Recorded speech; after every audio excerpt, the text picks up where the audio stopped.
اب آپ دیکھیں ہم ماشاءاللہ کتنے لوگ روزے رکھتے ہیں پورے مہینے کے، اور اس رباعی میں حضور کا کیا پیغام ہے؟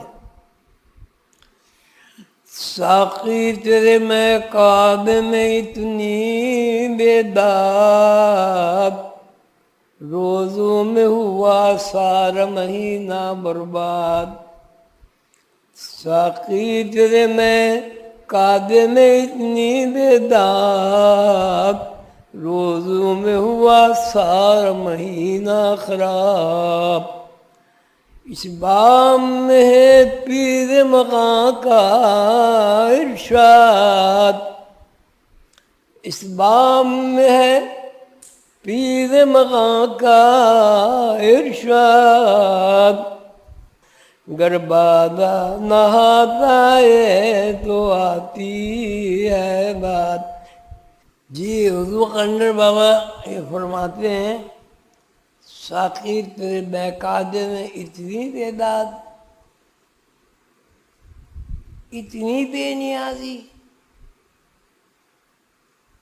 کہ میں نے پورے مہینے روزے رکھے اور مجھے کچھ بھی حاصل نہیں ہوا۔ ساقی تیرے میکدے میں، تیرے گھر میں جہاں جا کے آدمی مست بے خود ہو جاتا ہے، نشے میں مست ہو جاتا ہے، وہ اتنی زیادہ بے نیازی ہے اور اتنی زیادہ میرے لیے مایوسی ہے کہ پورے مہینے میں تیرے لیے بھوکا رہا اور حاصل کچھ نہیں ہوا۔ میری سمجھ میں یہ آئی بات کہ پورا مہینہ ہی برباد ہو گیا۔ لیکن اس باب میں یعنی اس مسئلے میں قلندر بابا کا ارشاد یہ ہے، قلندر بابا یہ کہتے ہیں، قلندر بابا یہ کہتے ہیں کہ بھائیوں بہنوں، تم روزے رکھے، تم نے رات کو نیند خراب کی، اٹھے، سارے دن بھوکے پیاسے رہے، گرمی کی تپش برداشت کی،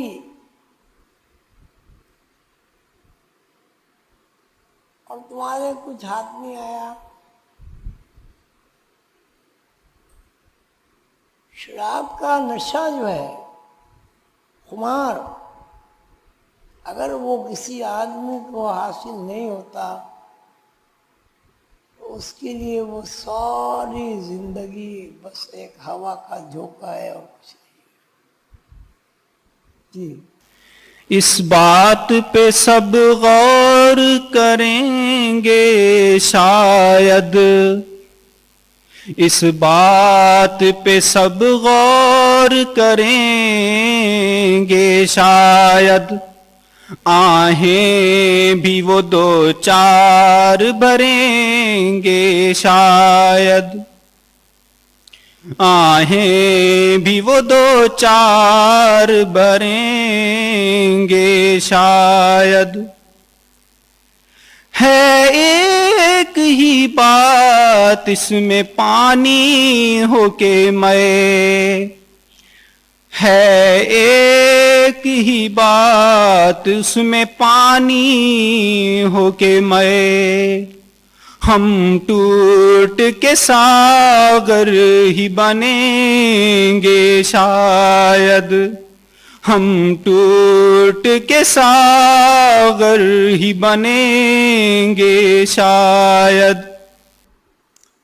جو قلندر بابا فرماتے ہیں شاید لوگ اس پر تفکر کریں، غور کریں، سوچ بچار کریں، اور ہو سکتا ہے کچھ ایسے بھی صاحب دل لوگ، صاحب عقل و فہم لوگ، سمجھدار لوگ ہوں کہ جب وہ یہ دیکھیں کہ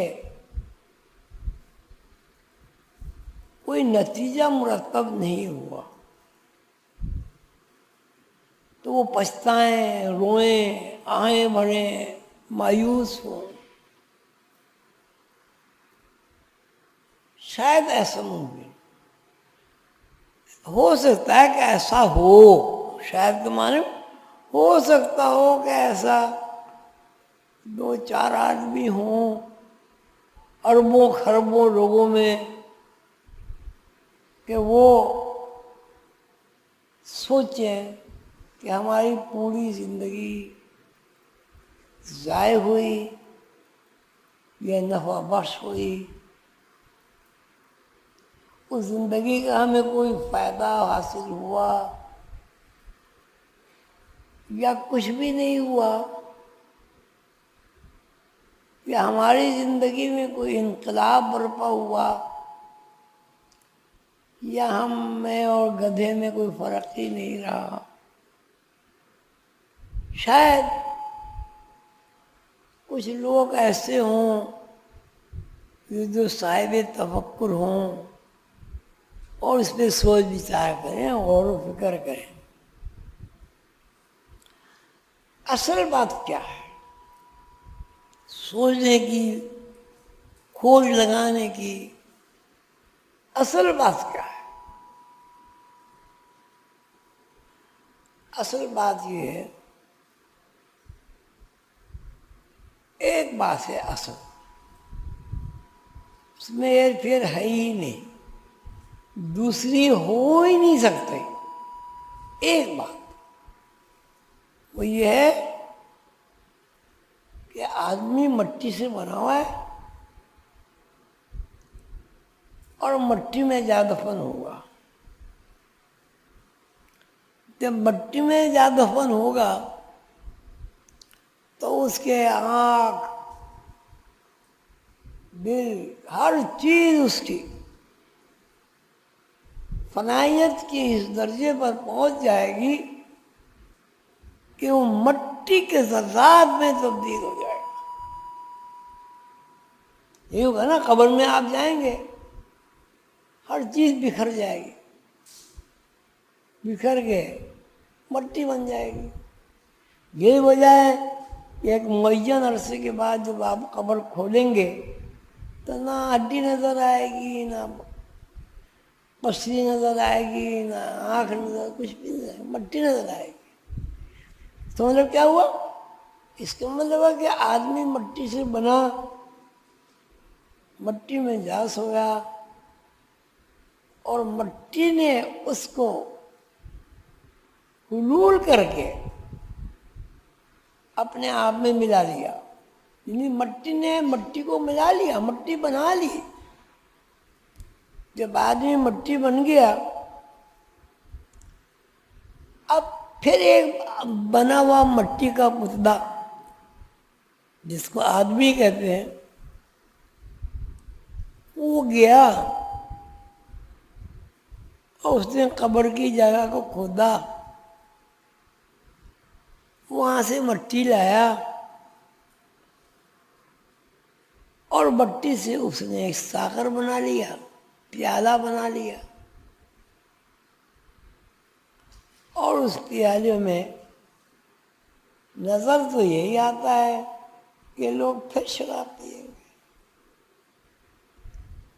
یہ جو کہانی ہے وہ یہ ہے، اب ہر چیز مٹی سے بن رہی ہے، ہر چیز مٹی سے۔ اب گندم کہاں سے بن رہا ہے؟ گندم کا بنیادی مسالہ کیا ہے؟ آکسیجن، یہ وہ نہیں، بنیادی مسالہ کیا ہے؟ مٹی۔ اور آدمی کا بنیادی مسالہ کیا ہے؟ اور جام جس سے آدمی شراب پیتا ہے، اس کا بنیادی مسالہ کیا ہے؟ جب وہ بھی ٹوٹ گیا، وہ بھی مٹی بن گیا، پھر اس کا ساغر بن جائے گا۔ وہ کہتے ہیں آدمی جو ہے اس بات کو سوچتا نہیں ہے یہ دنیا ہی ساری بے بذاتی دنیا ہے. مٹی سے کمہار جام بناتا ہے، گلاس بناتا ہے، وہ گلاس ٹوٹ جاتا ہے، مٹی کے ذرات میں تبدیل ہو جاتا ہے. مٹی کے ذرات کو پھر کوئی نیا کمہار پیدا ہو جاتا ہے. وہ نیا کمہار بھی مٹی کے ذرات ہی ہے. وہ پیدا ہو جاتا ہے، وہ جا کے وہی اپنی ہی مٹی اٹھا لاتا ہے اور اس کا پھر کوزہ بنا دیتا ہے. یہ دنیا ہے، دنیا کی مثال دی ہے. یہ سب مورتیاں جو ہم لوگ بیٹھے ہیں، کسی کو خوبصورت کہتے ہیں، کسی کو بدصورت کہتے ہیں. خوبصورت بدصورت کچھ نہیں.